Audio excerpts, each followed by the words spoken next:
Assalamualaikum warahmatullahi wabarakatuh.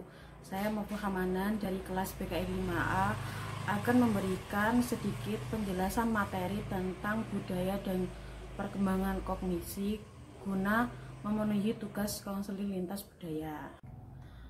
Pertama, saya di sini akan menjelaskan tentang budaya. Budaya ialah suatu cara hidup yang berkembang dan dimiliki bersama oleh sebuah kelompok orang dan diwariskan dari generasi ke generasi berikutnya. Budaya juga terbentuk dari beberapa unsur, termasuk sistem agama, politik, adat istiadat, bahasa, pakaian, bangunan, dan juga karya seni. Yang kedua yakni kognisi. Kognisi dapat diartikan sebagai pemahaman terhadap pengetahuan atau kemampuan untuk memperoleh pengetahuan. Yang ketiga yakni hubungan antara kognisi dan budaya.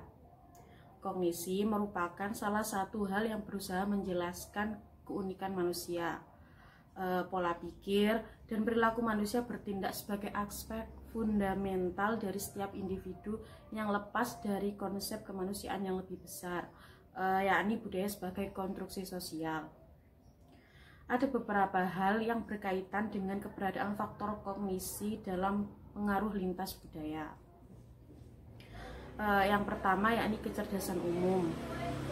Di sini dapat diartikan bahwasanya hal yang mempengaruhi kemampuan kognitif seseorang bukanlah budaya yang ada pada lingkungan mereka, tetapi kemampuan kognitif tersebut dipengaruhi oleh faktor genetik, keadaan psikis, deprivasi individu, dan juga disorganisasi budaya. Yang kedua yakni faktor keturunan. Menurut Piaget, terdapat 4 faktor yang mempengaruhi perkembangan kognitif. Antara lain, yang pertama, faktor biologis, berada pada sistem saraf. Yang kedua, faktor keseimbangan, berkembang disebabkan adanya interaksi antara manusia dengan lingkungan. Yang ketiga, yakni faktor sosial. Yang keempat, faktor perpindahan budaya, termasuk di dalamnya pendidikan, kebiasaan, dan juga institusi. Yang ketiga yakni cara berpikir. Kemampuan kognitif dan model-model kognitif merupakan salah satu cara bagi sebuah suku dan anggotanya untuk membuat kesepakatan yang efektif terhadap masalah yang dijumpai dalam kehidupan sehari-hari. Yang keempat yakni pengamatan kontekstual, yang berarti kepribadian bersifat lentur yang menyesuaikan dengan budaya di mana individu berada. Kepribadian cenderung berubah menyesuaikan dengan konteks dan situasi. Selanjutnya saya akan menjelaskan tentang pengaruh kognitif terhadap lintas budaya. Yang pertama yakni locus of control. Konsep ini menyatakan bahwa setiap orang berbeda dalam bagaimana dan seberapa besar kontrol diri mereka terhadap perilaku dan hubungan mereka dengan orang lain serta lingkungan. Locus of control dibedakan menjadi 2. Yang pertama yakni internal dan eksternal. Ini berdasarkan arahnya ya. Individu dengan locus of control eksternal melihat diri mereka sebagaimana lingkungan dan orang lain melihat mereka. Sedangkan individu dengan locus of control internal melihat independensi yang besar dalam kehidupan, di mana hidupnya sangat ditentukan oleh dirinya sendiri. Contohnya seperti ini. Ada penelitian perbandingan antara masyarakat Barat, Eropa, Amerika dengan masyarakat Timur, yakni Asia. Orang-orang Barat cenderung melihat diri mereka dalam kacamata personal individual, sehingga seberapa besar prestasi yang mereka raih ditentukan oleh seberapa besar mereka bekerja keras dan seberapa tinggi tingkat kapasitas mereka. Dan sebaliknya, orang Asia yang locus of control kepribadiannya cenderung eksternal melihat keberhasilan mereka dipengaruhi oleh dukungan orang lain ataupun lingkungan. Yang kedua yakni diri individual.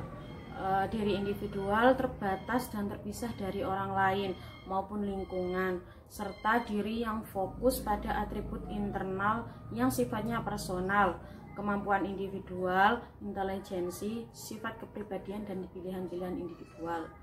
Yang ketiga yakni kolektivitas. Dalam konstruksi diri kolektif ini, nilai keberhasilan dan harga diri ialah apabila individu tersebut mampu memenuhi kebutuhan komunitas dan menjadi bagian penting dalam hubungan dengan komunitas. Individu fokus pada status keterikatan mereka atau interdependent dan penghargaan serta tanggung jawab sosialnya. Aspek terpenting dalam pengalaman kesadaran ialah saling terhubung antarpersonal. Yang keempat yakni persepsi diri. Individu dengan konstruk diri yang dependen cenderung menekankan pada atribut personal seperti kemampuan atau sifat kepribadian.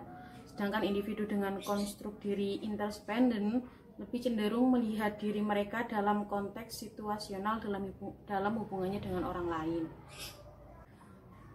Yang kelima yakni social explanation.